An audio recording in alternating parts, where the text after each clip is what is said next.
So when we first get into a hive and we want to know if it's splittable, we're looking at how many bees are in both boxes. From the top, we can see that this hive is pretty full. It's probably about at least 8 frames full of bees in the top, and then the bottom box is pretty full also. You want to take frames that are very full of bees, almost dripping with bees, if you will, in order to make a good split. So when we get into a hive, we're going to remove those outer frames. The bees most of the time don't pull a lot of comb on those. They're like hallways. And so when we are doing inspections or we're doing splits or whatever we're doing, we're going to be real careful and just remove those outside frames. Usually I just take out one if one of us is working. And then we work towards the middle. The brood is going to be in the middle. The queen is 9 times out of 10 going to be in the middle somewhere, laying eggs in that brood nest. So that's what we're looking for here. We want to be able to take at least 5 good frames over of bees with the old queen.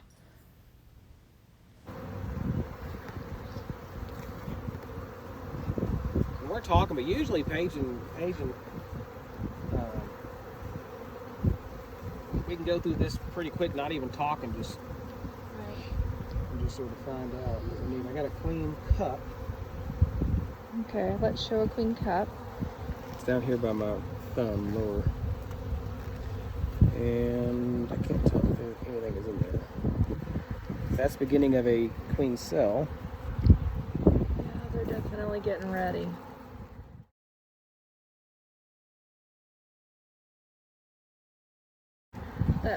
Point it towards me and let me see if anything's in it.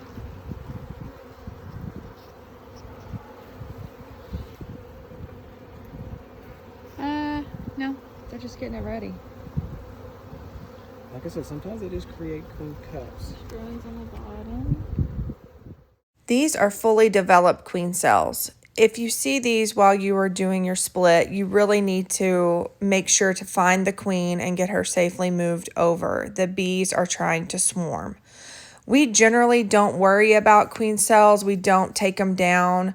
Once that mature queen is dropped into the hive, the bees usually will take them down. If they don't, that means they don't like the mature queen and they're going to raise their own. It's hard to stop.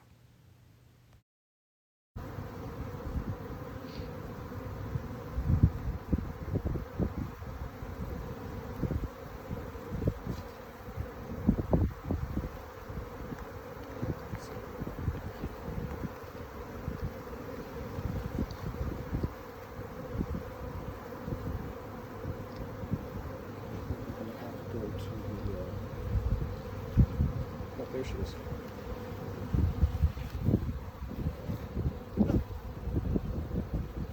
She got a little bit of a mark on her still. She's big and pretty.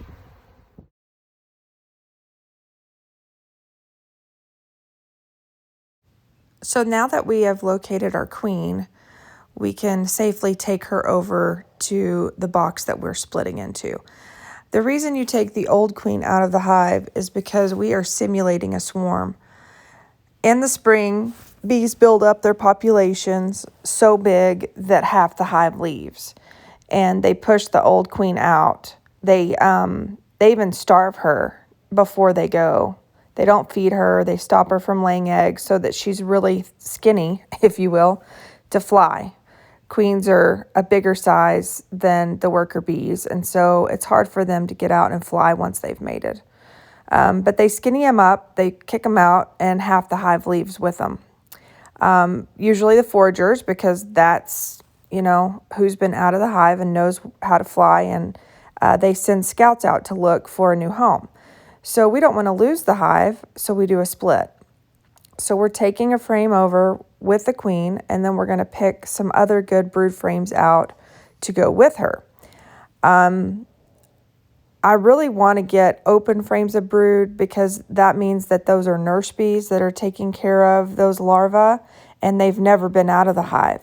So if I take those nurse bees over to the split, then they're not going to leave. If you take a frame of nectar or pollen over, those are going to be forager bees, and they're going to know where they live, and 9 times out of 10 they're going to go back.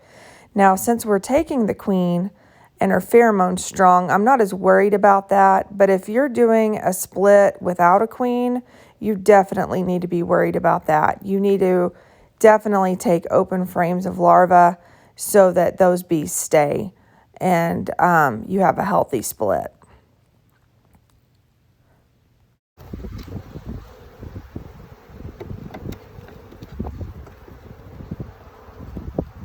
You want to leave them 2 boxes, or are we going to try to condense them? It's just a lot of. I think you can condense them. A lot of bees for sure. Because there's a couple empty frames on the outsides on this bottom one.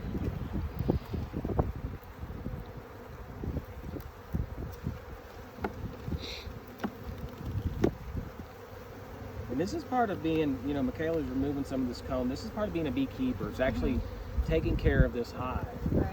So there is some work that goes into it.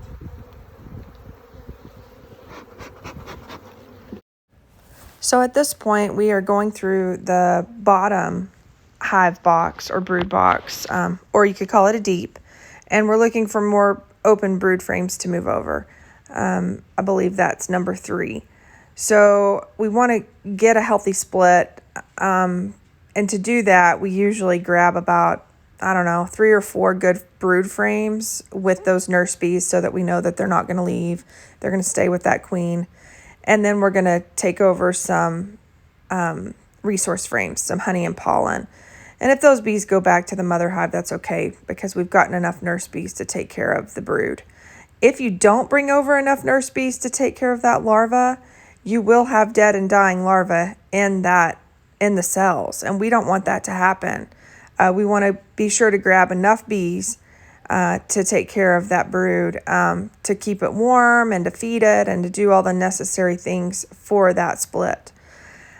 Also, know that when you are splitting down your hive, it does matter where the frames go. The brood has to be clustered together in the middle, and so we're making sure that we're putting it all back in order. Resource frames go to the outside, so for sure the middle 3 or 4 frames are going to be brood and the queen, and then you build on the outsides with your pollen and honey frames. And then you're also going to feed the split. The split can't survive on its own, because if you think about the types of bees we're taking over, they're nurse bees and they've never been out of the hive before. Forager bees can turn back into nurse bees, but nurse bees can never move forward in their life to be foragers. They're just not developed correctly. So we're going to make sure that we're feeding these hives. We're also not going to leave 2 boxes on these hives at this point. They're not big enough. They need to be a good 8 frames before we can add another box on the top. So we're going to just watch them for a week or 2, feed them, let them pull out some more wax and get some more nectar stored, let the queens lay, and then hopefully move up in a couple of weeks. We don't want to hurry it. If you give them too much space, they can't take care of it.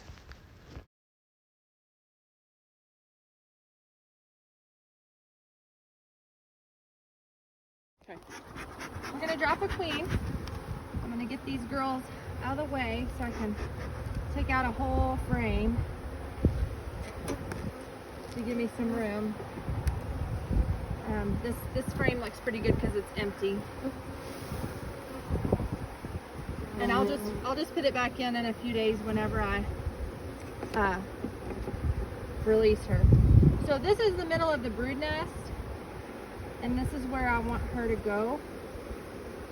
Right in the center where she's kept warm. And here she is. Each queen comes in its little cage, and the cork has a fondant, a candy fondant in it. And sometimes they have a cork up there, but these don't. So what happens is the bees eat through that when you install, and the queens are able to escape. And they're able to feed her through that screened part. You can see them like feeding her and communicating with her. You can see her in there. She's definitely, hang on, I'll shake it off. She's a lot bigger bodied. You can kind of see her now down in there than they are. They're not happy with me that I'm messing with them. It's the sugar fondant, so we're gonna face it down, but we're gonna face the screen out, not against the brood. Okay, showing you how I'm doing it, and then I'm gonna push it down in. I may be able to fit that frame back down in there actually. We're being pretty good. Just gonna push it on down. Yeah, I think I can fit the frame. So kind of a tight squeeze, but they can still get to her. Okay, and that's it. So in about 5 days, I'll double check and make sure that they've released her. They're gonna eat through that fondant, and the idea is that they'll be used to her pheromone at that point. That's a caged queen, and this is a very gentle hive. I'm not worried about them. So if I'm doing an aggressive hive, then I'm gonna use a different method. It's called a screen method, and we have a YouTube video on how to do that. All right, so this type of queen cage is a little different. It has the fondant on one end with a plug, and then it also has a cork on the other end. You don't ever want to pull that cork because she's going to get right out. They have that for an easy release, like, you know, if you're getting her out to put her in a screen or whatever. I usually just pull the tops off, but we're going to pull that cork out with some needle nose pliers. Always be ready when you're going out if your queens come like that. And now we're ready to go. You can see the sugar fondant. It should take the bees about 5 days to eat through that.